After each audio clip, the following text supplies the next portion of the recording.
This is a story of two young men, which ends in tragedy. Their names are Askia Khafra and Daniel Beckwitt. Polar opposites of each other, these two natives of Maryland cross paths in unlikely ways. And the bizarre circumstances which led to Askia Khafra's death still leaves many confused. Prosecutors say Beckwitt kept Askia Khafra as a virtual slave. Millionaire and computer hacker Daniel Beckwitt had dug an elaborate network of tunnels underneath his Bethesda home because he believed North Korea was planning a nuclear attack. What the fuck? Khafra's body was found after a fire Oh, broke out. wait. I vaguely recall bits and pieces of this. Is this the 4chan Anon Doomer? Oh, it says in the title. I actually didn't read that part. Oh. It's Oki's weird story. I just click off rip. I did not even read the title.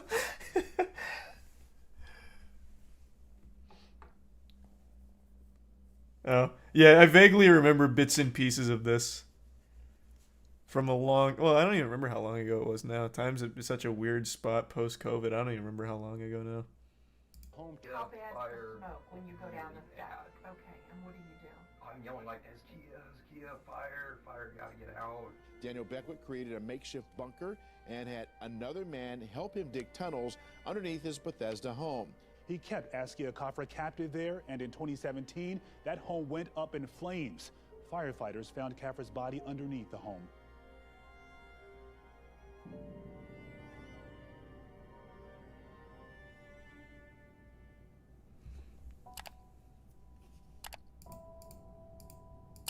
Askia Khafra was a well-liked young man. Friends of his who spoke to me remember him fondly as a bright, sociable, athletic, and entrepreneurial spirit who liked to skateboard and was on the school's wrestling team. I have really good memories of him because he was just such a nice, kind person. He was the type of person where, you knew him for 6 months and you felt like you knew him your entire lifetime. Every time we went That was a fucking sad. Askia, We always talked about, being excited to both be, 21 and be able to go out and drink together. We were always Probably not tonight, Wuffin, but I wish them the best. A couple days being 21, and it's tragic. It really is tragic. I'm glad you're looking into it more because I think it's something that should be looked into. My name is Dear Khafra. I am father of Askia Khafra. Daniel Beckwitt murdered my son. Jesus On September Christ, this is 10th, heavy. 2017, Askia Khafra died in an electrical fire while digging tunnels for a makeshift nuclear bunker underneath Daniel Beckwitt's home. This is how my son was found dead. He was burnt from head to foot. His face was grimacing in agony. He was literally cooked, nay, barbecued. When firefighters arrived at the scene, they struggled to navigate through Daniel Beckwitt's home because of extreme amounts of debris and trash blocking the way. Before he succumbed to carbon monoxide sounds like poisoning, a 4chan Askia home. was only 2 steps away from almost certain safety, but the hoarding conditions of the home prevented him from making it out alive.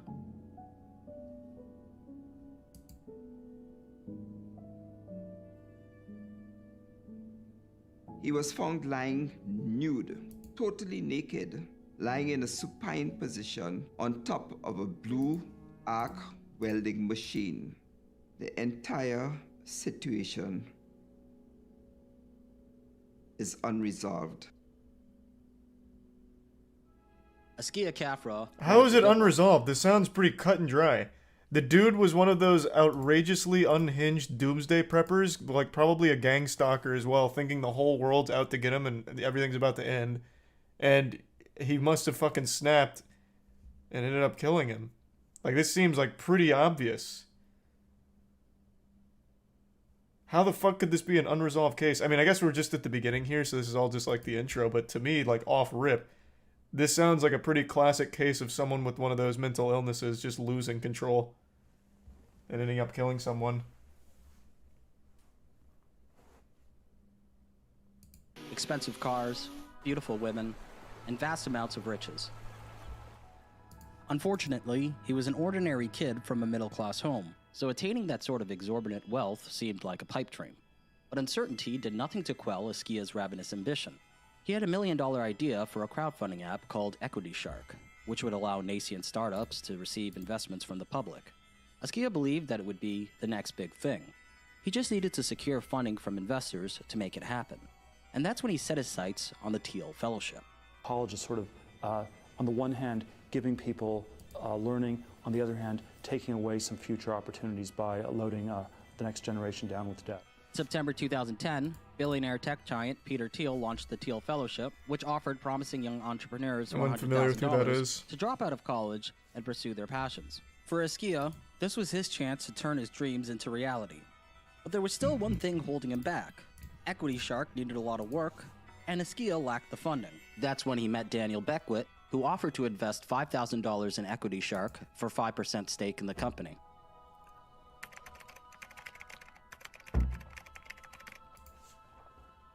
As I said earlier, Askia Khafra and Daniel Beckwitt were polar opposites of each other.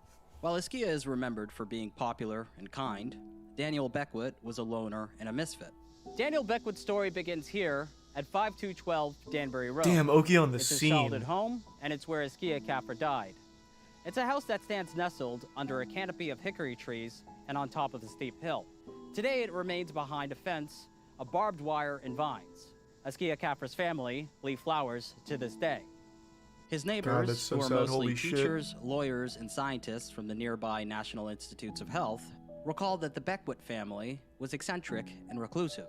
His father, David Beckwitt, a singer and professor, was elderly and suffered from Parkinson's disease. Therefore, his mother, Linda Beckwitt, who was over 20 years younger than her husband, took on a dominant familial role. Growing up, Daniel rarely stepped outside unchaperoned by his mother and didn't play with other children in the neighborhood. Even into his teenage years, Daniel would go trick-or-treating, followed closely by his parents, all three of them in matching costumes. Daniel was homeschooled from kindergarten until the 12th grade by his mother, who became convinced of his genius after she found him reading a Hardy Boys book while he was still a toddler. Years later, Daniel was claiming on Reddit that he had an IQ of 170. At a young age, he displayed an aptitude. Oh, I want to read that. That is some Reddit shit right there. I am a genius, AMA. Just read what I wrote. Just read what I wrote. I came off as sort of cut off. I can get a bit Sheldon-y. I scored the ceiling, IQ of 160 plus, standard deviation of 15. Usually, my IQ's usually been estimated in the 170s by my psychologist. Was this on like a Rick and Morty post or something? Jesus Christ. IQ of 170. At a young age, he displayed an aptitude for tinkering with machinery. When he was 11, he became interested in programming. During summer, he attended science camp at the National Institutes of Health, where he built rudimentary robots. By the time he was 15, he was experimenting with explosives in his backyard. Eventually, Daniel became interested in the culture of phone phreaking, which is a community of individuals interested in exploiting flaws in telecommunication systems. Sometime in the late 2000s, he started orbiting a community of phone phreakers called the Phone Losers of America, founded by a man named Brad Carter. I spoke to Brad, what an and this is aggressive what he told name. me. I'm Brad Carter. I run the Phone Losers of America. Phone Losers of America started off as kind of a telephone hacking group in the 1990s, and Skunkworks was a regular caller into my old show on Party 93.4. It was called The Phone Show, and he annoyed the crap out of me. Hello? Are you finally, actually picking up on me? You just Man, this guy has so many red flags. Oh my god. You know, just specific topics that I didn't care about, but then he would also start throwing in things about killing children and being a basement dweller and, you know, all kinds of chemicals and stuff. Chemical reactions. He was really obsessed with that kind of thing. Yeah, so you had to do, more serial killings, I guess. Exactly. That's why I was wondering if you had the craniotomy saw and the potassium hydroxide. I mean, it's extremely hard to cut into human cranium using a regular hacksaw, actually. I know, right?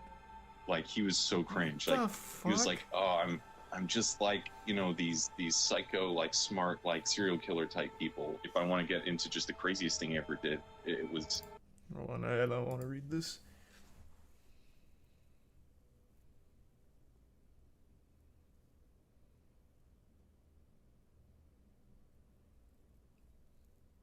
law.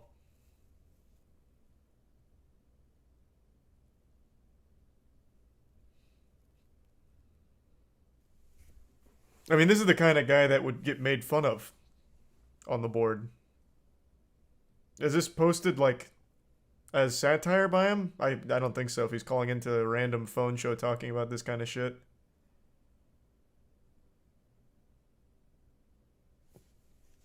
Fucking yikes. Are like serial killer type people. If I want to get into just the craziest thing he ever did, it was he had trapped a raccoon that was like eating all his garbage, and he was trying to kill it. He was like, hey, I'll stream it to Random and some other people, and I'm gonna use this air gun to like shoot this raccoon in a cage. And like, you know, this is crazy. Like this is like legit psycho behavior. Like One of that was the the most psycho thing he ever did. Sure. One of the biggest indicators early on that someone's going to end up as some kind of serial killer is animal abuse, like the torturing of small animals and shit. That is a phenomenon that's been studied so many times, and there is a direct correlation between hurting animals when you're young and taking that to people down the line. That is like one of the most cut and dry correlations ever. Like he wanted to come across as this crazy psycho, and yet for some reason it still gets like dismissed genius. pretty often by law enforcement. You guys remember what was his name? Pushin Entertainment? I forgot how to say it now. He's the guy that would torture and kill cats on YouTube. He was a 15-year-old.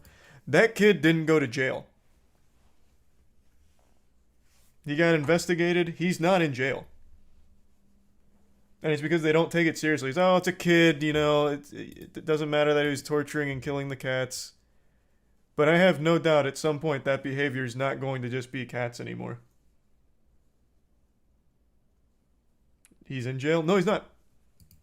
Well, at least he wasn't as of 8 months ago. I guess maybe something's changed. I haven't kept up since seeing that he wasn't in jail. Because he made a YouTube video talking about how he wasn't in jail or something. I'm a little foggy on the details since it's been a little while. But last I recall, he is not in jail.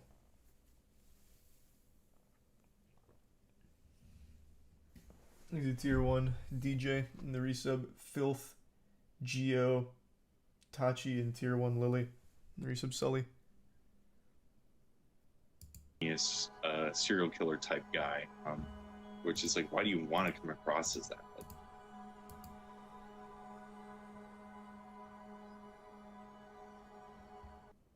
guys, you know the scene in the movie where like the cops are busting in, the hacker's like, oh no, and he's like trying to EMP his drives or something? Is that where the idea came from? Actually, the idea came from a presentation that the Shmoo Group put on at DEF CON. They came up with their own anti-forensics challenge for destroying a hard drive in 60 seconds, and they failed at it pretty badly, crowdsourced it, and I decided to go ahead and take on the challenge. The challenge was to remotely destroy a hard drive in 60 seconds while following these rules. When you fire the hard drive, you have 60 seconds. That's a pretty to destroy. cool competition, I guess. Fire suppression, smoke sensors, seismic sensors, because we're near banks. Must not harm other system in the rack, and you must not harm the humans that happen to be nearby when you're lighting off your thermite or magnesium or something like that. Daniel, who was in the audience that day, decided that he would give it a shot. So he bought a fire protection suit on eBay, and he spent the next year troubleshooting different methods in order to win the challenge. To remotely destroy a hard drive, he ran hundreds of tests using mixtures of thermite, calcium sulfate, and potassium nitrate. Now, I ended up doing around 300 tests like this. Soon, he tried melting the hard drives in a pit in his backyard. And you're going to notice in a second here, the thermite actually catches. This is the Thermax C210, which is quite good. At the time, Daniel was studying electrical engineering. Looks like he's at about the to jack University into the of Matrix. Illinois. Even though he was only at school for less than 2 years, he managed to have several run-ins with the law, which ended with him being arrested and expelled from school. one time, he told me he was ordering, like, I think it was ammonium nitrate, you know, some like thing that's obviously for bomb making, but he ordered it to someone else's dorm. So he was like, okay, well, before it gets sent to their dorm, I'll just pick the lock into the like shipping and receiving room at my dorm, and then just take the package before it gets there. He told me, well, the bomb squad got to it, and an FBI guy called him and asked him about it. To find out more, I contacted Daniel's old roommate and Lieutenant James Carter at the Investigation Division at the University of Illinois Police Department. He was a strange kid, and that's an understatement, but he had taken a video of himself taking a syringe and extracting synovial fluid from his knee joint, putting it into like a shot glass or a small cup, and then drinking it. Yeah, this is his computer and his work area. Yeah, what so the this is fuck? basically me standing in the That's worse doorway than of Chris my Chan bedroom. taking a shot of his cum. He co-opted all of this common space for his experiments. So yeah, this like glazy, glossy, like you would think that was water, but it was just melted, dried countertop from his thermite experiment. He was making like thermite, you know, so he could like burn his hard drive if, you know, if anybody was ever to find out what he was doing with his computer. That's what kind of triggered, you know, the FBI involvement. They basically brought in the bomb unit, basically investigated it on like a terrorist threat level. One of the main FBI agents was so much like Hank Schrader from Breaking Bad. And, you know, first he sees the bleach and he's like, all right, you know, if we find ammonia, then we know we got a situation here. And sure enough, a few minutes later, I hear the guy yell, bingo, when he's holding up the bottle of ammonia. He installed keyloggers, you know, on computers in, you know, some of the computer labs. They had a computer lab at Hendrick House. They had like a staff computer at like the front desk.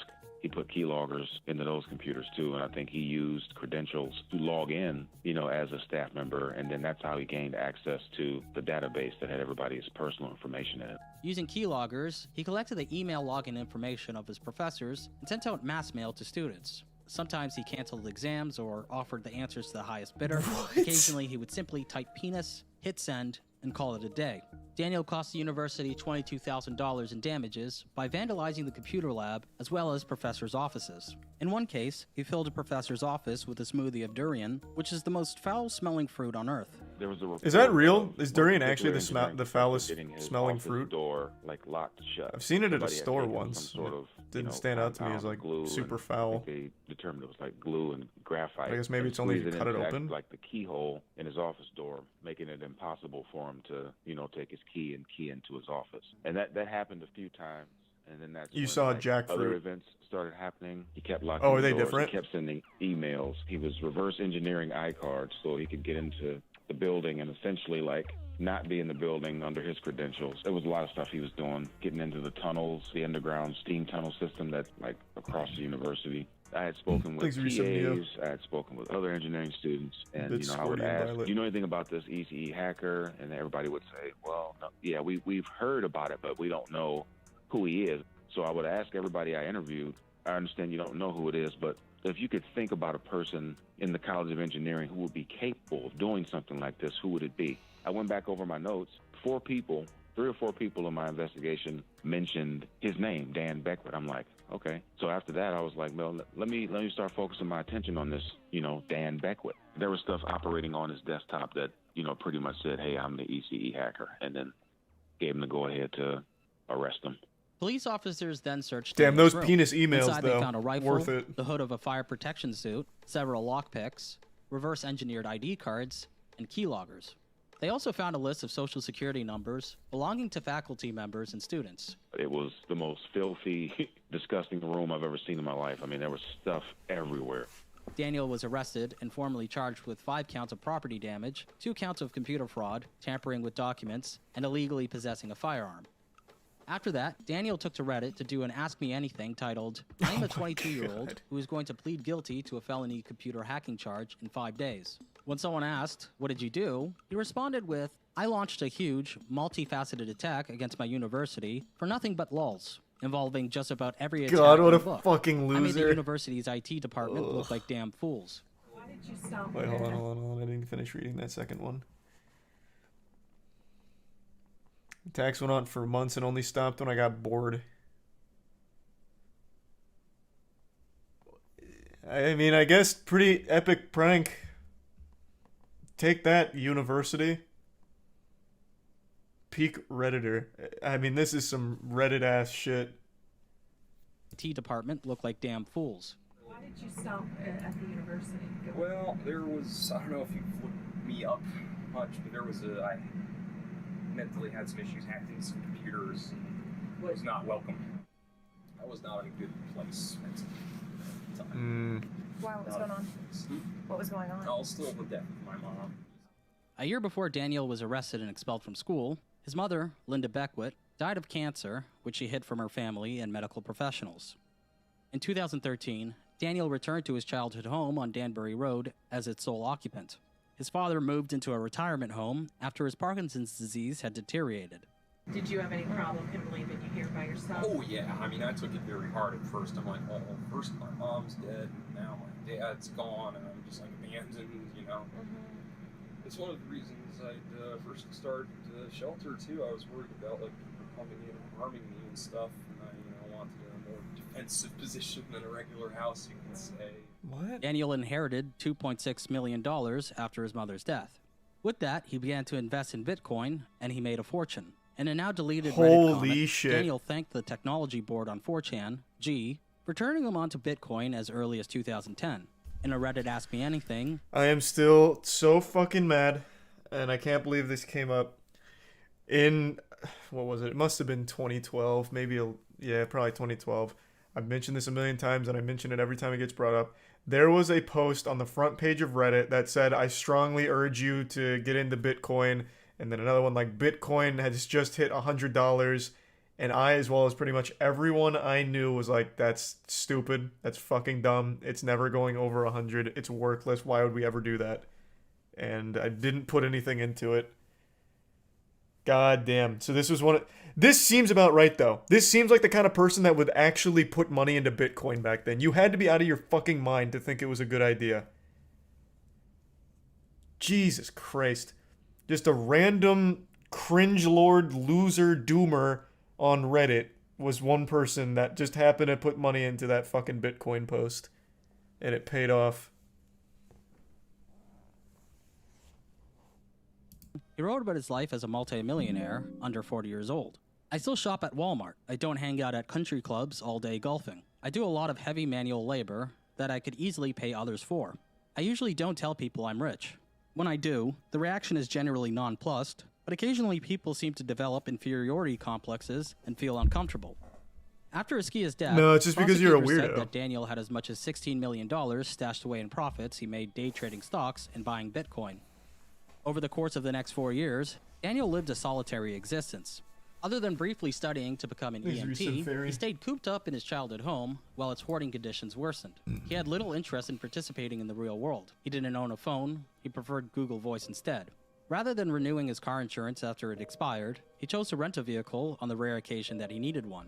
And of course, as a recluse, he had no interest in obtaining a passport.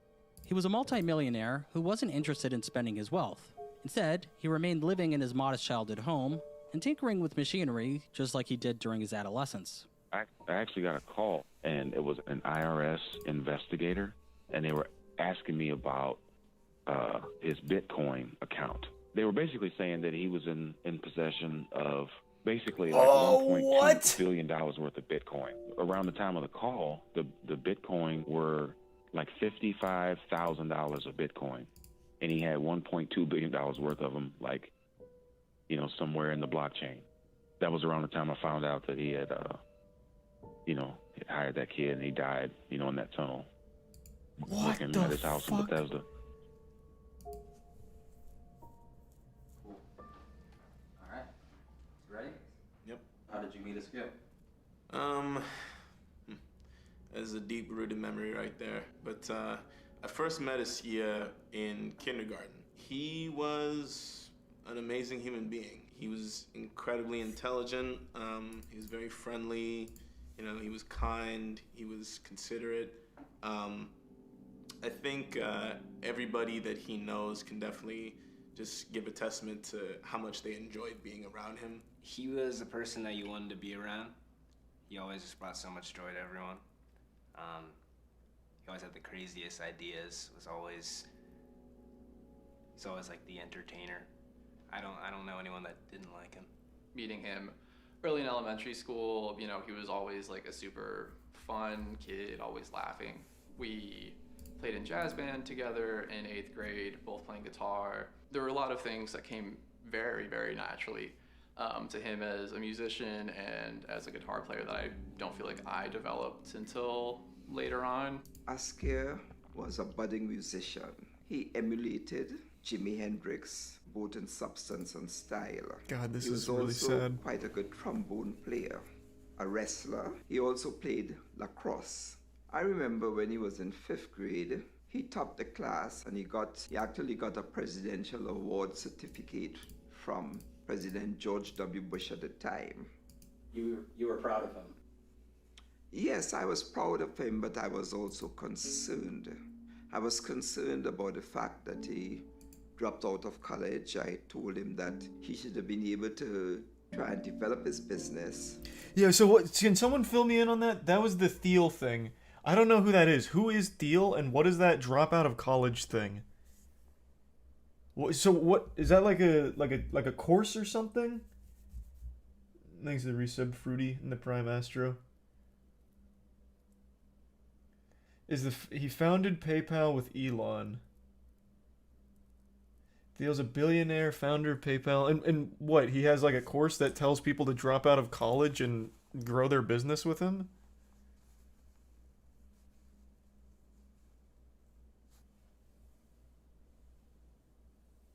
It's a support/fundraising foundation for people who do entrepreneurial stuff. So does it not tell people to drop out?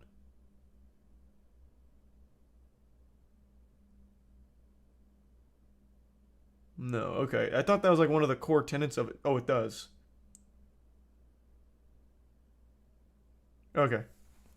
He explains it a bit more in a minute. Okay. All right. Why? Because that's really a weird concept. Undergraduate degree. You see, I don't believe that wealth is a measure of a man. I'm not saying it isn't important. I'm just saying I do not believe it is a measure of a man. I believe the true measure of a man is what he contributes to society, to uplifting society. I believe that's how Askia pictured things. The measure of a man was his wealth. He talked about Jeff Bezos. He talked about Peter Thiel. He talked about Elon Musk. He was just enamored with that. And I believe his philosophy developed here in the States, because in this country, it seems to be get rich fast at all cost. Fucking true. Absolutely fucking Askia true. Khafra had big dreams. When he was in middle school, he and his friend Tavon Giaquinto started a landscaping company. In high school, he built a 3D printer, and together they started a company offering 3D printing services. Following that, they started a clothing company. Me and him were both trying to get into the startup world. I was focused on marketing, and he was focused on more the finance part of things. And at the time, I know he had said, "Equity shark. It really defines, who we want to be. When you're looking for people to invest in your company, they typically call them sharks, like on Shark Tank. And so we wanted to create that, same type of environment for the average general person, where they could have someone invest in their company." Askia taught himself coding and worked tirelessly to bring Equity Shark to fruition. They aggressively sought out investors, but no one would give them funding. After applying to Y Combinator and getting rejected in the 3rd round, Askia told Tavon about the Thiel Fellowship. Askia just really sold me on it that day, and he's like, "We gotta sign up for this." Around the same time, Askia started to frequent a now defunct live streaming website called blab.im. Never On the heard of site that was one. a section dedicated to software developing and investing. One day, while watching the infamous farm guru Martin Shkreli Jesus live stream on the Christ. site, he first laid eyes on Daniel Beckwitt. Daniel, who used the handle 3 Alarm Lamp Scooter, impressed Askia. Not only did he seem to be friends with Martin Shkreli, but he also claimed to be a multimillionaire investor and hacker. I still remember I never saw any of those streams, but I remember Martin Shkreli, for a brief period of time, had a whole Discord server that fucking worshipped him. Kai and I went in there one night because we were curious and just wanted to laugh at the clowns that were, for some reason, sucking the dick right off of Shkreli's body. And Martin Shkreli was sleeping on a voice call, and they were freaking out about how lucky they were to hear him sleeping. It was so unbelievably fucking pathetic. God, that whole community was awful. And when he did get arrested, I don't remember exactly what happened, but they were like, "No, this is outrageous. He didn't do anything wrong. What? Oh my God, this is blasphemous. Fucking crying, losing their mind over it. It was a cult. Thanks, resub Tempest, Trojan, the Prime, Matt, Beck, and the resub Prodigy, and the Prime Sozo. He is out now. Yeah, Shkreli did get out. He got out and then immediately tried to sue somebody, if I remember correctly. Martin Shkreli's Farmer Bro, he's the guy that did like the 10,000% price hike on fuck, what was it? What drug was it? I don't remember now. Insulin, was it insulin? Yeah, I think it was insulin.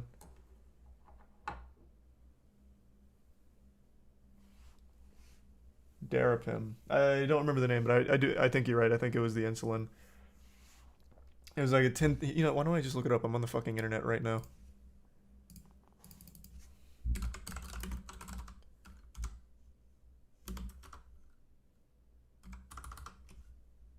Okay, let's see what it was. Martin Shkreli caused a 10,000% squeeze on the KBIO. Actually, this was something different.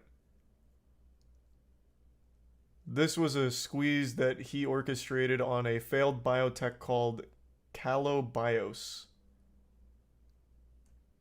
But what was the drug though? Did I get the numbers mixed up? Was it 1,000% price increase?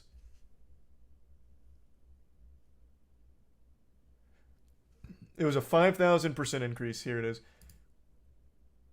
And it was Daraprim. Daraprim. He raised the price of an anti-parasitic drug, Daraprim, to $7.50 a pill from $13.50 in 2015 when he was chief executive of Turing Pharmaceuticals. The charges that led to his arrest in December of 2015 are not related to Turing, but focus on Shkreli's management of Retrofin and the hedge fund MSMB Capital Management between 2009 and 2012. Yeah, he was defrauding investors, right? That's what they eventually busted him for. They said that he paid investors back with money stolen from Retrofin, which he founded in 2011.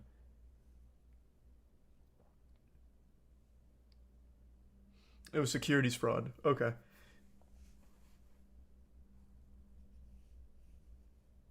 Yeah, the guy is an absolute piece of shit and a clown.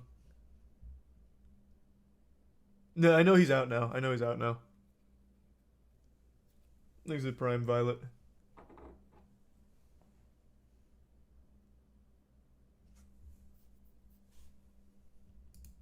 Askia became a regular viewer of Daniel's livestream. Daniel, who liberally shared tips with his viewers about investing and technology, was open to investment opportunities. And one day, Askia contacted him and told him about Equity Shark. They scheduled a meeting at a hookah bar in Rockville, Maryland. Askia and Tavon waited 15 minutes for Daniel to show up. And when he did, they couldn't help but notice that he seemed to have something hidden under his gray t-shirt. You could clearly see that there was like a bulletproof vest that he was wearing under his shirt.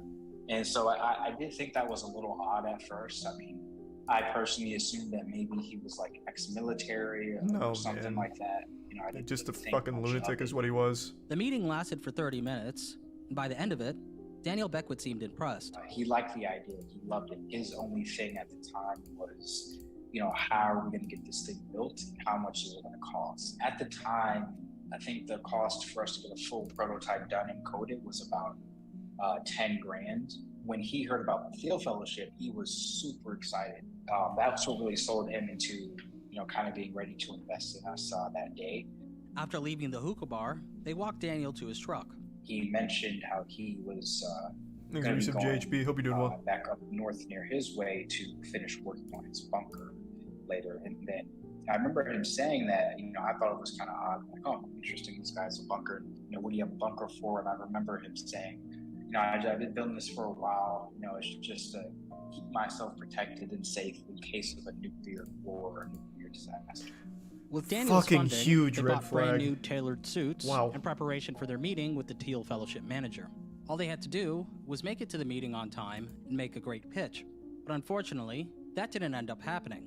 I don't remember how, but we somehow end up putting in the wrong address. But we end up going to the wrong location. At that point, we're just like, we're just freaking out. We don't know what to do. And we get to the meeting and we're about maybe 15 minutes late. Why a red flag? He isn't wrong. Is that bait?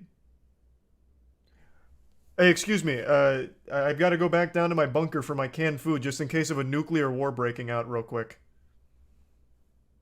Are you serious? That has to be bait.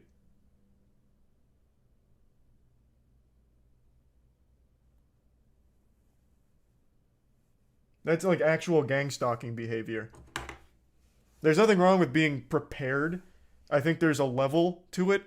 When you're building an underground network of tunnels and a bunker because you're afraid of a nuclear war going down at any minute, that is a mental illness.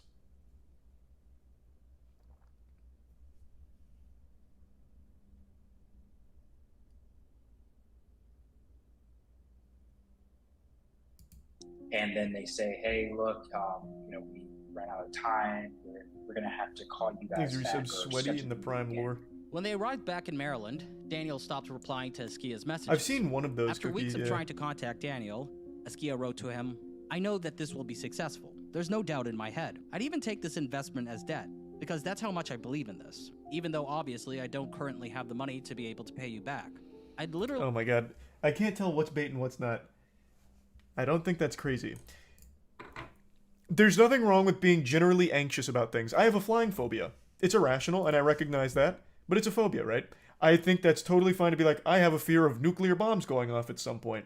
But then it has to be this barrier, like this filter in your mind where it's like, that is a little irrational. Maybe I shouldn't build a fucking multi-million-dollar bunker because I'm afraid of this disaster happening. And maybe I shouldn't be wearing a bulletproof vest anytime I'm out in public.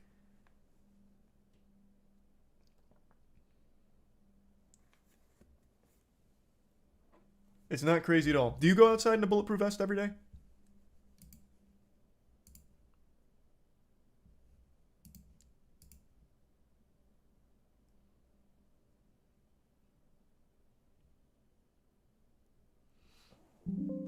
Depends on where you live. Well, I guess, yeah, if you're in Chicago, maybe.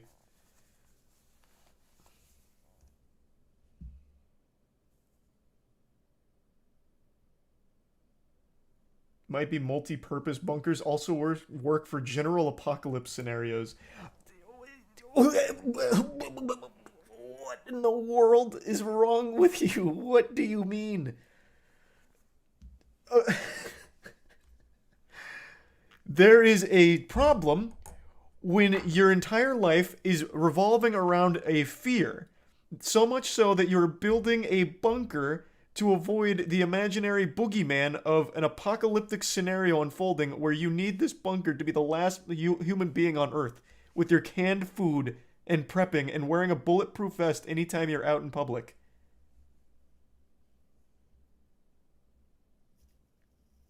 That's not even a hot take. That is a problem. I get shit for being afraid of going on a plane, and rightfully so. I get that it's irrational. How in the fucking world can you possibly try and justify a man spending so much on this bunker and wearing his bulletproof vest out in public, and then eventually hiring this man to dig out the underneath of his house for an underground network of tunnels because he's afraid of North Korea nuclear bombing his house? That is like schizophrenic behavior. That goes above gang stalking.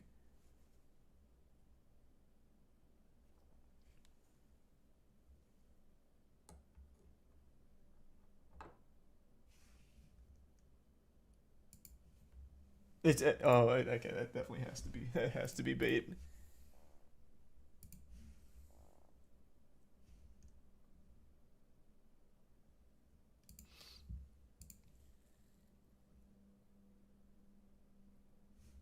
Really work a minimum wage job for a few years if I had to, or just finish school and get a boring ass job somewhere, or just work it off at the compound. A few weeks later, Daniel finally replied. He agreed to give them more money and took up Askia's offer to help him dig the tunnels. Between January to September 2017, Askia went to Beckwitt's house a total of 5 times and stayed there working on the tunnels for days to weeks at a time. Daniel would pick Askia up at his parents' house in the early morning, around 3 a.m. Although Daniel only lived 14 minutes away from Askia, he prolonged the drive for hours in order to mask his home's actual location. He used to blindfold my son with dark glasses and drive him for as much as 1-2 hours way out to Manassas in Virginia. So my son was under the belief that these tunnels were out in the mountains of Virginia. And then he would give him a key lanyard to hold, but lead him into his basement with Askia holding the key lanyard and blindfolded, and he holding the other end. Take him to the hole in the ground, the shaft that leads down to the tunnel, and it's only at that point the blindfold was removed. Unfortunately, it's almost like a dog on a leash. I'm cool with it. I mean, I told him before he ever came, I was like, this is one of the conditions. What did you tell me what you said? Oh, I just said, you know, I'm concerned about people knowing exactly where this is at. And as a result, you know, if you want to come here, put this on for duration of the drive and walking in. And he was always cool with it, you know, so that if he did decide to ever turn on me or whatever, he'd be like, oh yeah, that's down in Lake Anna or wherever. And, you know, I get it, have no because idea. if North Korea bombs us, Everyone's you don't want gonna be looking everybody for coming us. for your bunker. Exactly. Exactly. I understand. Daniel was hiding the IP address, so he couldn't see where he was at. Yeah, so he thought he was in Virginia. And I remember Askia saying, it's like, I know what I'll do though. I'm going to use my GPS next time to track it so that I can figure out the location. Askia figured out that he was actually in this guy's house. Doug Hart, a 21-year-old construction worker from Long Island, was also blindfolded when Daniel brought him to his house to work on the bunker. Just like Askia, Daniel met him through blab.im. Dick Rocket, and yes, that's a real name, was also another man who worked on the bunker. Now, Dick Rocket is somewhat of a mystery to me, and that's Pretty because awesome of his name. impressive resume. He graduated law school at Berkeley, worked in New York as an investment fund attorney, started a private space company called New Space Global, and according to Tavon, he also worked at the world's largest money manager, BlackRock. I tried reaching out to Dick, but I didn't get a response. So unfortunately, his connection to Daniel and why he was helping him dig the tunnels still eludes me. Him and Beckwitt, I remember we met up with them at a Taco Bell once. That's when Beckwitt introduced him to us. But him and Beckwitt were talking about investing into space mining. That was their big thing that they wanted to put money towards, space mining. While working on the bunker, Askia was We're only like permitted 50 to stay years in the from basement that. and the tunnels. Daniel kept the doors in the basement locked, so Askia never saw the rest of the house or outside. Inside the tunnels, Daniel set up rudimentary living quarters. It was a compact space with a single mattress, a mini fridge, a microwave, and a ceiling fan. Daniel powered the tunnels with a daisy chain of power strips and extension cords. Inside the tunnels, Daniel had set up a ventilation system and Wi-Fi. There was a shower head, but using it made the floors muddy. So Askia washed himself with wet wipes instead. There was no toilet, so he relieved himself in a bucket and masked the smell with wiper fluid. Jesus Christ. To dispose of the waste, Daniel devised a winch system to haul the bucket from the basement to the first floor, where he would dispose of it in the toilet. If Askia needed fresh air, Daniel obliged, but he was required to wear duct-taped sunglasses while outside. Daniel didn't own a phone, so they used Google Chats. However, this wasn't an ideal form of communication, because occasionally, Askia would lose connection due to poor Wi-Fi in the bunker. Sometimes he would have to bang on the wall near the basement door to get Daniel's attention.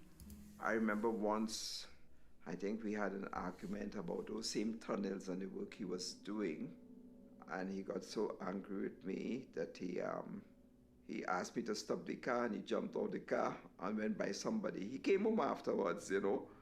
But you see, you also, as a father, you have to be careful that you run off a child permanently. Many things I told him, he would rebut it and tell me Beckwitt was competent at that, Beckwitt was competent at that. It was like Beckwitt was a Superman. It was so... It's crazy what you can ignore when you have that much respect for someone. It was like he was hypnotized. My mom caught wind of it as well, because, you know, I mean, Askia's parents were super close with my parents. So at some point, I think that she even kind of knew about the tunnels, and she was actually like trying to convince him to stop. Like, you know, she actually sat him down one day when we were hanging out, and she, you know, she sort of like pleaded with him and said, yeah, like, you know, there's no way this can be really safe.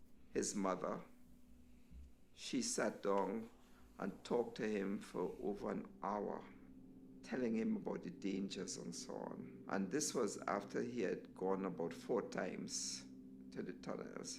When she talked with him, he stopped going for a while, maybe a month or more. Sometime in spring 2017, the Teal Fellowship officially passed on Equity Shark. After failing to attract new investors, Askia became worried that Equity Shark would flatline without additional capital. Therefore, he broke his promise not to go back to the tunnels and texted Daniel asking him for more work.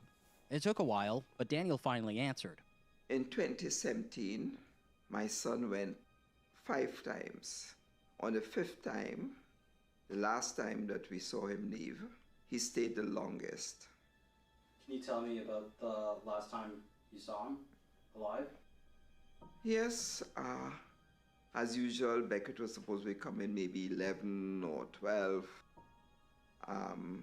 My wife and myself were lying down in the bed waiting to see Askia leave. And finally, sometime in the wee hours of the morning, I'm not sure if it was 2 or 3 in the morning, Askia came to say he was going, he gave his mother a kiss. Little did we know that that would be the last time we would ever communicate with our son. On September 10th, 2017, Daniel was up late browsing Reddit into the early morning. Shortly after commenting on a thread about the Equifax hackers, he fell asleep. At 2:32 a.m., Askia messaged Daniel on Google Chat. "Holy shit, bro. There's no power down here." 5 minutes later, he wrote, "And smoke in the basement." 14 minutes later, Askia sent another message. "Never mind about the smoke, but yeah, pitch black down here, and no airflow. Please try to fix when you see this." 6 hours later, Daniel woke up at approximately 9 a.m. and saw Askia's messages. Then he walked from his upstairs bedroom to the breaker box in his basement. After he felt satisfied that he fixed the problem, he wrote to Askia, "Pretty major electrical failure. Just switch it all over to a different circuit." After that, he went back upstairs to use his laptop. At 9:07 a.m., he left another comment on Reddit. 20 minutes later, Askia wrote, "Sheesh, is the fuse just done? Still nothing down here, by the way.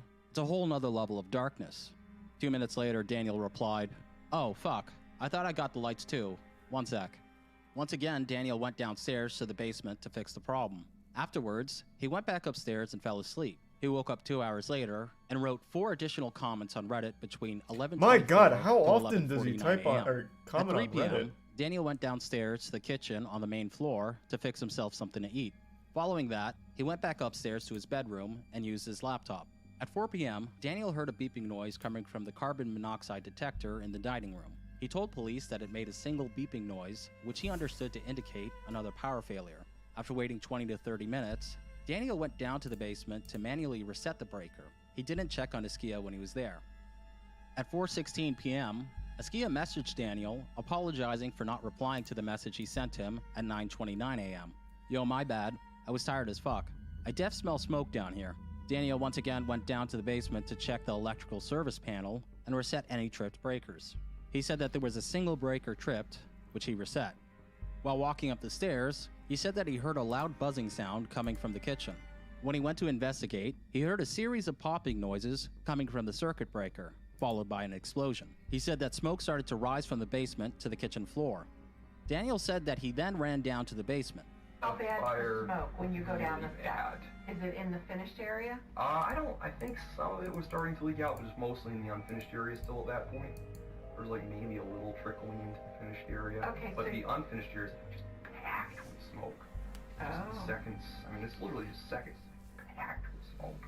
Daniel said that he couldn't see Askia through the smoke, but he assumed Askia was near the dryer, which was only 8 to 10 this feet was in front of absolutely a him. murder. So you make it to here, and you're like, "Hey, Askia, you gotta get out, fire." And he says, "Yo, dude."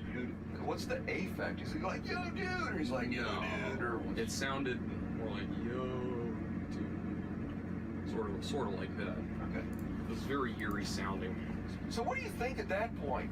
I mean, I'm just like, well, shit, I'm getting dizzy myself and starting to get real weak-kneed, and I gotta just rush out that door over there, get some fresh air. Daniel didn't own a phone, so he tried to alert his neighbors to call 911. I remember definitely the first time around, I just started screaming to all the neighbors, help, help, fire, fire. What were you thinking was going to happen to him at that point? I was hoping he'd either run out there or he'd go out the back window. This big window there, or a window well. Well, this one's got bars on it. Well, that's not the window. Yeah, that one does have bars on it on the side. I don't think you This could get one out there. here. That doesn't He have put bars on his. Yeah. Well, of course he put bars on his windows. He's got a fucking bunker and tunnel system And then there's that window for well in nuclear front of the war. house. I thought he also could have got out Of course, there. he barred his windows. Well, preferably, he would have just gone down into the tunnels and gone out the backyard. Why, when you are on the side of the basement, that it's not burning, it is not very smoky, and someone is on a burning, smoky side, why would you direct them to go towards windows which were steel barred or barred up with plywood? Why didn't he do the obvious? Come to my voice. I am on the safe side of the basement. There's not much smoke on my side. There was a door there. He indicated that he went. Yeah, I mean, it was. I think this is absolutely so a murder. Why wasn't it possible I completely agree with the dad here. To come through that door. The door must have been inaccessible. Now, all of this happened literally just above my own backyard. During the fire, his neighbor, Bruce LaShan, a TV reporter who lives in the house directly behind Daniel's, called 911 and ran up Chandler Street towards the fire. I was the first person on the scene of the fire. I tried to get into the burning house to rescue Khafra, but it was just too dangerous. Daniel said that he tried to get inside the house to save Askia a total of 4 times, but that he was driven back by the overwhelming heat. During his attempts to enter the house, he said that he removed a propane tank, gas cans, and other combustibles. The way out, you told me originally that you took a couple of gas cans. Yeah, But I never found those. Well, one was supposed to be in the front yard, and the other was on the Okay, side. so I didn't get that. So somebody might have walked off with them. Jeez. Okay. I'm no expert here, but this looks like some absolutely fucking terrible acting that I'd see in like a bad Hulu original like The Grim Cuddy. What? Someone must have walked off with one of the gas cans that I was put in the front yard? Jeez.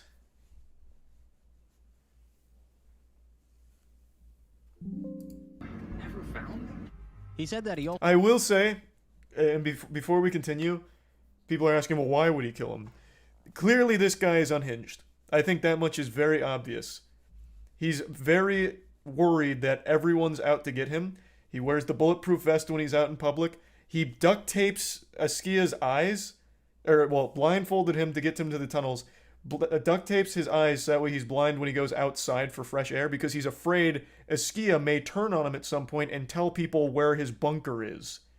So I think what may have happened is he got this fucked up idea that Askia was plotting to reveal his location or turn against him, and he killed him for it.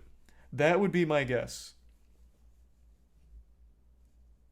also tried to dig a hole, hoping to enter the tunnel from his backyard, but gave up because he was too tired. Several firefighters arrived between 4:28 p.m. and 4:46 p.m. They struggled to make a path through the basement due to severe hoarding conditions. It took firefighters approximately a minute and a half to 2 minutes to traverse the short distance from the basement side entrance to the fire. It only took 2 to 3 sprays of water, lasting approximately 15 to 30 seconds, to extinguish the fire. When the steam finally cleared, firefighters found Askia's lifeless body. Sometime later, Daniel was taken by fire and rescue personnel to the hospital to be treated for smoke inhalation and minor burns. It was later determined that the fire was caused by a defective outlet. If I tell you where Askia was found, you gonna be cool with that? I mean, I want to know. I might be a little upset, but I'm guessing it was... Cool with me telling them where Askia was found and all? But Askia's found in the laundry room. Oh, wow, I was so close to getting him. Oh, man. How in the... I could have picked him up and taken him. I was so close. Well... How could anyone watch this and think for even 1 second this wasn't a murder? That is not how anyone would respond to a situation like this.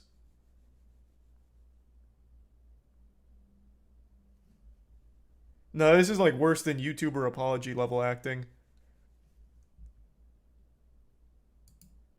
May not have been anything you could have done. Oh, wow. I mean, was just awful. So close. I almost rescued him. I almost rescued him. Holy shit. I have a daughter who is learning disabled after Askia was deceased without us knowing it. She kept saying, oh, my brother is coming home this weekend. My brother is coming home this weekend because apparently he had talked to her until they will come home the next weekend. Little did we know that that very same weekend we were supposed to be coming home was the weekend he died. We didn't know for about 2 days. We didn't watch local news. We weren't aware there was a fire in Bethesda. We just weren't aware. That happened on Tuesday, September the 12th. They said Askia was burnt beyond recognition. He could not be identified, and that I would have to get dental records to verify their contention that it was him.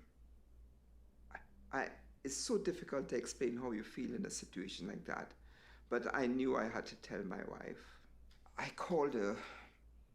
I said, Claudia, Jesus, you have got to come home now. I said, I cannot tell you everything, but there are 3 cops in our house right now, and you need to come home immediately. Claudia came to the door, remarkably poised and calm, and I was shocked to see that Claudia did not break down and cry, because I know my wife. It was her only son, and she had him late in life. She had him when she was 40 or 41, somewhere around there. And after they left, Claudia truly broke down. She broke down, really broke down. She came up to me, she was pounding me on my chest, and she said, so our son is gone, so our son is gone. And I distinctly remember that night when we went to bed. It was like she was having a bad dream. She was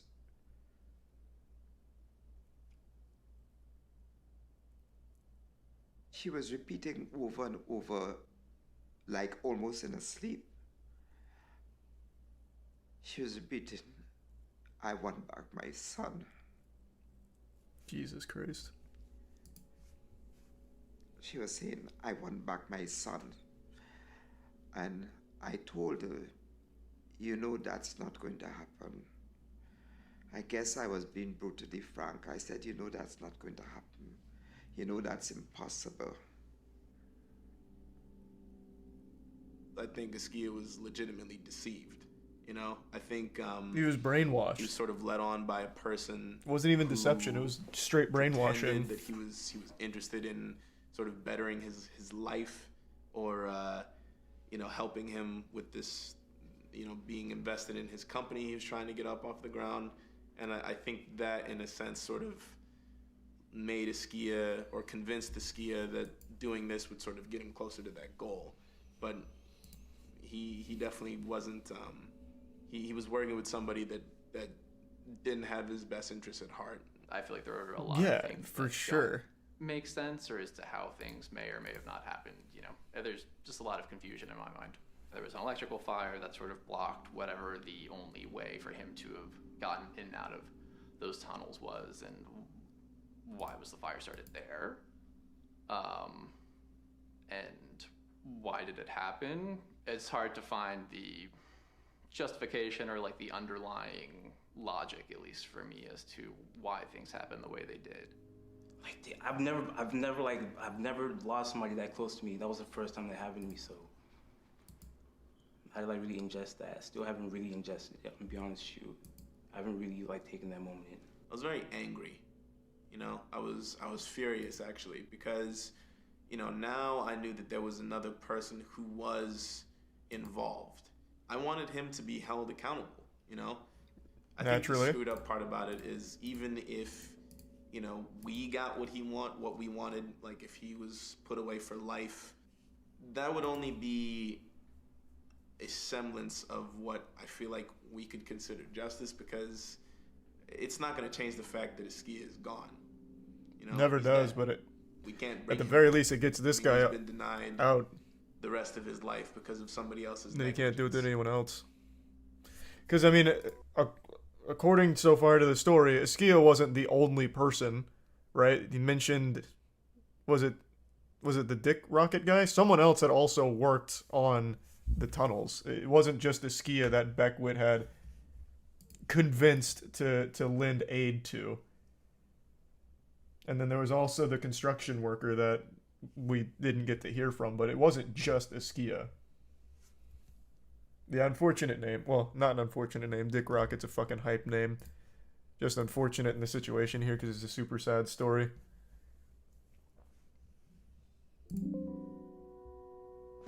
Yeah, his real name was Dick Rocket. Let's go.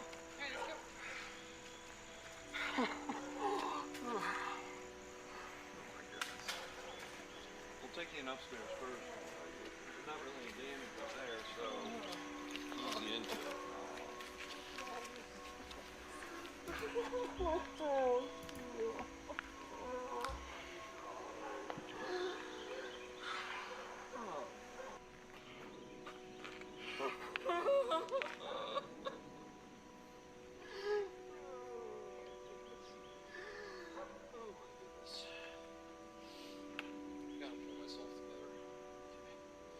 I think there was a camera of mine that was like on this tripod.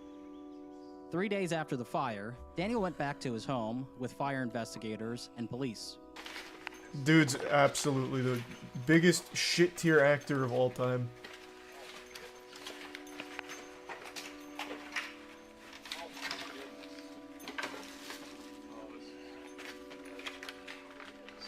Was on the bed right here. Man, he really got over the whole death thing quickly. Just, you know, where's the camera? When you noticed the, yeah, when I heard the beep. Okay. Yeah, no, laptop's not here.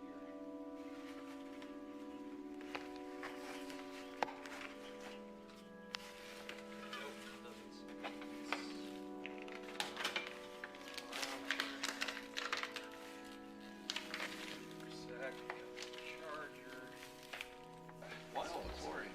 Oh, just for cleaning. Just for cleaning purposes. I mean, this place needed cleaning. Yeah, a little bit. Really did. Take a look at the top of the stairs. Man, he really pulled himself together. Oh, man. You just got a lot of cash laying around? Yeah.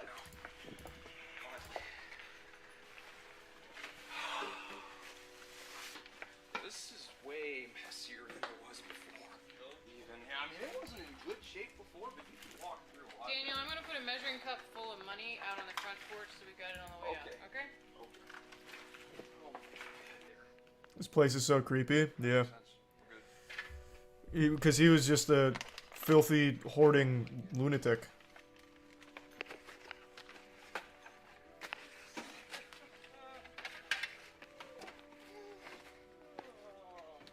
Thanks, Risa Brock.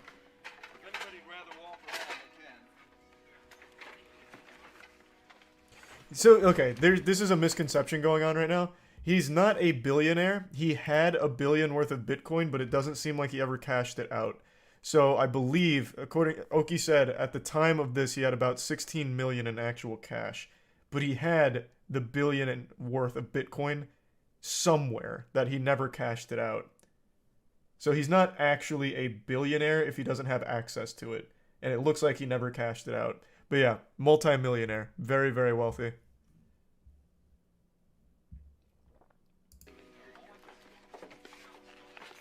Should have worn my boots today.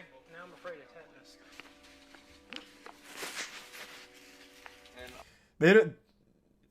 They don't go into the basement and show the body or anything, right?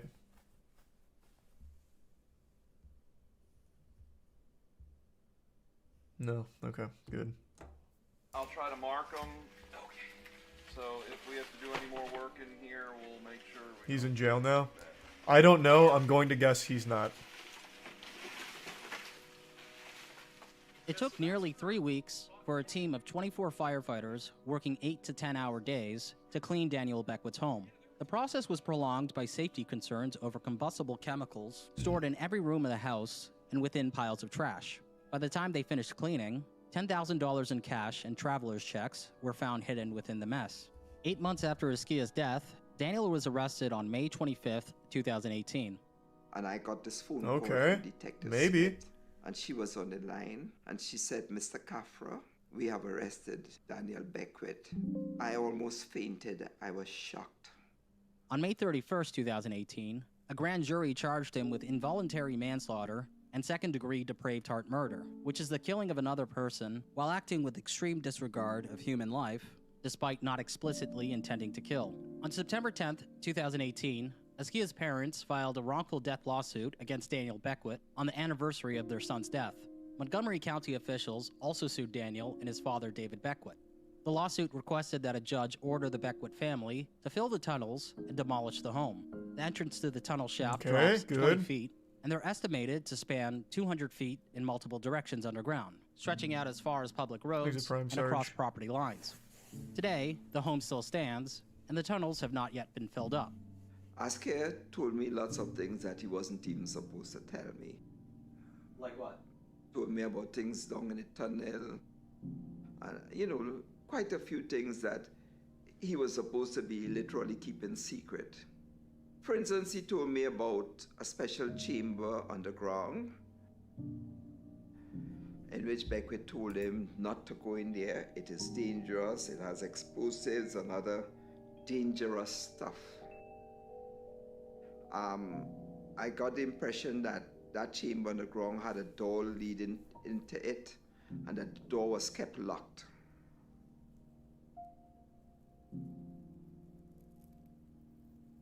Right now, two more stories you need to know about as we head into this week. A bizarre case will finally come to an end tomorrow.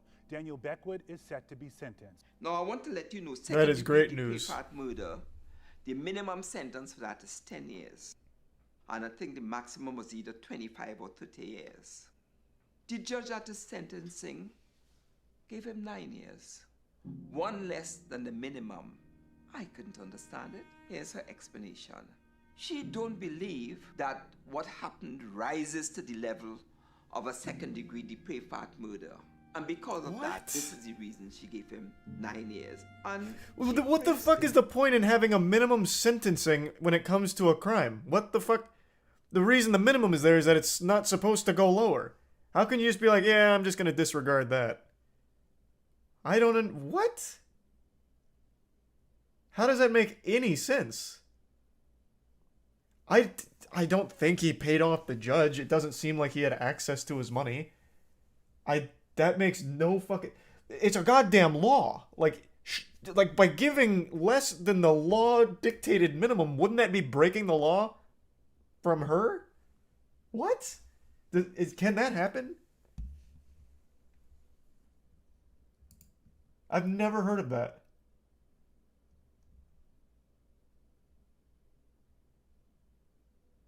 Likely those are guidelines, not mandatory.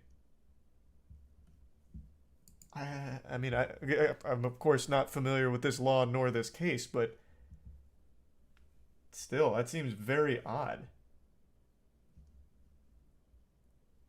Thanks to resub, Anson. Don't ask Chad about the law. You'd be surprised. That was a hard voice crack. You'd be surprised. Sometimes Chad is right on the money with what they say about some of the law stuff. I know at least 2 people in here actual practicing lawyers at the moment. Like, legitimate, not just shit posters. Though I didn't see any of their names come up when it came to this one, so I can't exactly confirm that it was accurate information. Thanks to the Prime Hungry and the resub soy.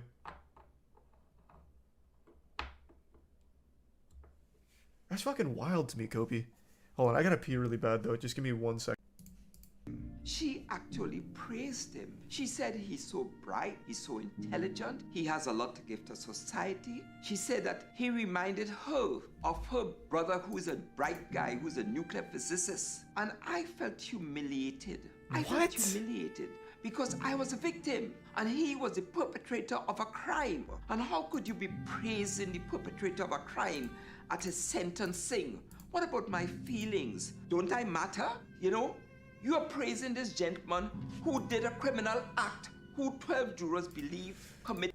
Okay, how about this? Even if he didn't kill him on purpose, which I really do still feel he did, what the fuck does he offer society? He walks around in a bulletproof vest and hires people to work on an underground bunker in complete secrecy, blindfolding them, refusing to let them outside with their eyes open without giving them duct tape glasses, and just sits in his fucking hoarded, shit-stained, diaper-filled house. What is he offering to society?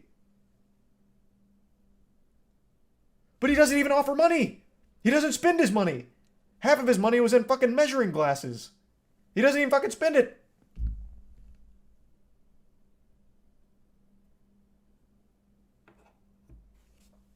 That makes no sense. That actually makes no sense. Now I am starting to believe the conspiracy that he did somehow pay off someone somewhere. That makes no sense. No sense. Even if, again, you don't find him guilty of killing on purpose, or what was he charged with? The depraved-heart manslaughter? I'm getting charges mixed up. Even if you don't find him guilty of that, saying that he has a lot to offer society, so I'm not going to give him the minimum.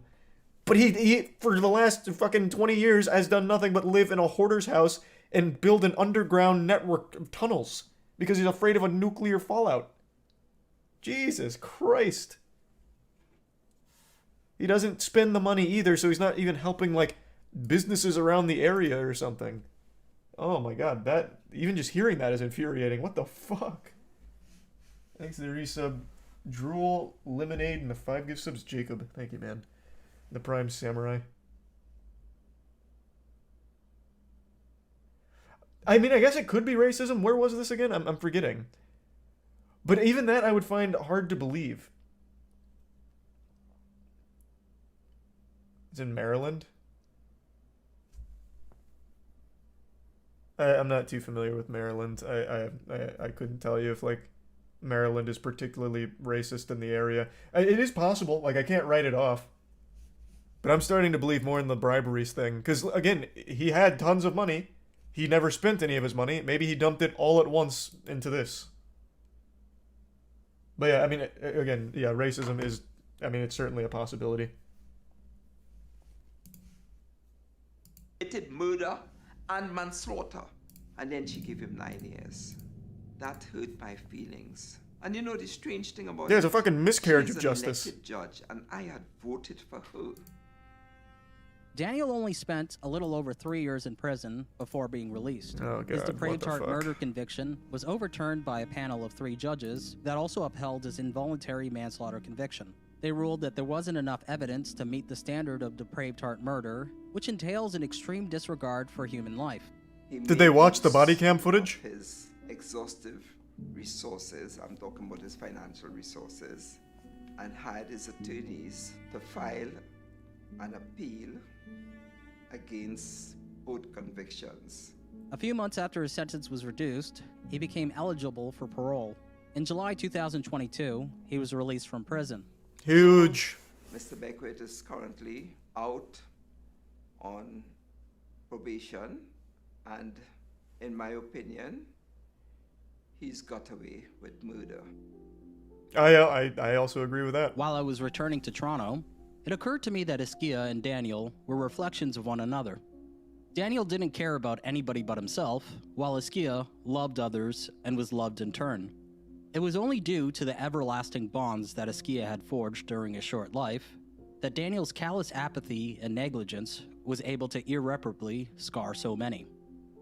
Furthermore, I'm still left wondering about the fire. Prosecutors argued in court that Askia could not escape because his route out was blocked by severe hoarding conditions in the basement. In that case, why was Daniel able to enter the basement several times during the fire and roam freely enough to remove gas canisters? That's a great fucking question. I also don't understand why Daniel told him to escape through windows, which mostly had steel bars on them. And that's what the father mentioned. Instead of directing Askia safely to one of the doors that he testified he had used repeatedly. Additionally, I struggled to grasp why Daniel reacted so casually during the 14 hours preceding Askia's death. It's strange that someone who's running from a fire could end up in a position in which they appear to be lying on a reclining chair. For now, Daniel's testimony and the official theory presented in court is all we have to go off of. Personally, I don't think I'll ever stop pondering about what exactly happened on that day. Here's to the memory of Askia Khafra. I don't know, it's probably like years later that it really hit me that I'm not gonna see. What a great fucking point here. I actually didn't even think about this one. Because he did confirm he went down there multiple times. He even said he removed those gas canisters, and that's in that interview. He's like, oh, one of the gas canisters should be on the front lawn. He's like, it wasn't there. Oh, geez. I mean, maybe someone must have taken it. That is a great point. If his exit was blocked by so much hoarding debris, how the fuck could Daniel go move around in there, maneuver things, and freely just take some shit out? And again, guiding him to a window instead of just saying, hey, come with me to the door, that he is using repeatedly. It doesn't make sense. It just doesn't make sense.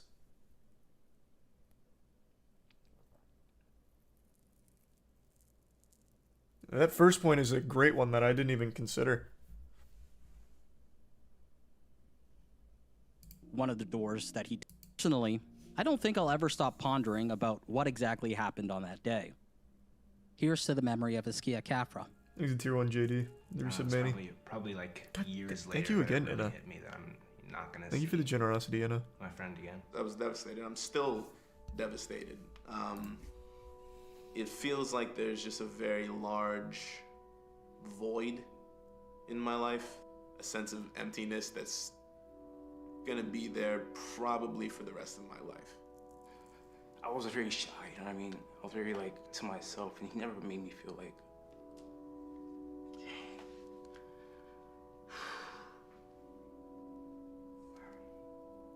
yeah, he never made me feel like I was a loner, like an outcast.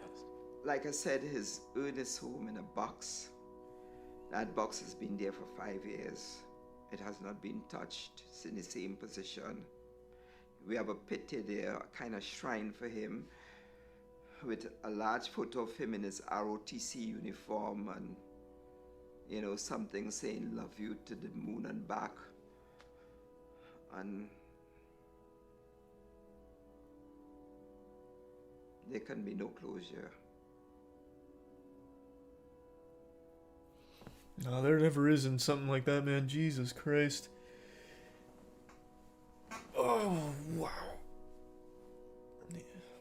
For this Fucking documentary, rough. I traveled from Toronto, Canada to the DC, Maryland, Virginia area, where I tracked down and conducted interviews with Askia's friends and family. Additionally, I was able to work with brilliant people such as Ryan Probert, who is an award-winning composer, Humanot, who made incredible 3D renders for this project, Oh, that was and custom? Tate Haver, who made all of the on-camera Holy shit. interviews look gorgeous. This was only made possible due to the generous contributions of my backers on Patreon. I have many more ideas like this in the works, and through your support, I will continue to make each documentary bigger and better. I'm trying to hit a goal of $3,000 a month on Patreon, and with your help, I believe that's a very achievable goal. And as always, until next time, Best documentary maker on YouTube, man. Oki kills it every time. If you're a fan of documentaries, absolutely go support his Patreon. Absolute bangers, nothing but. And he's a great guy. Oki's just an all-around great guy. Make sure to smash that like button and thumbs up, ring the bell, tell your mom I said hi.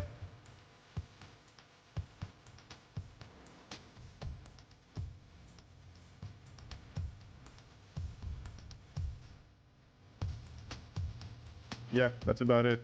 See ya.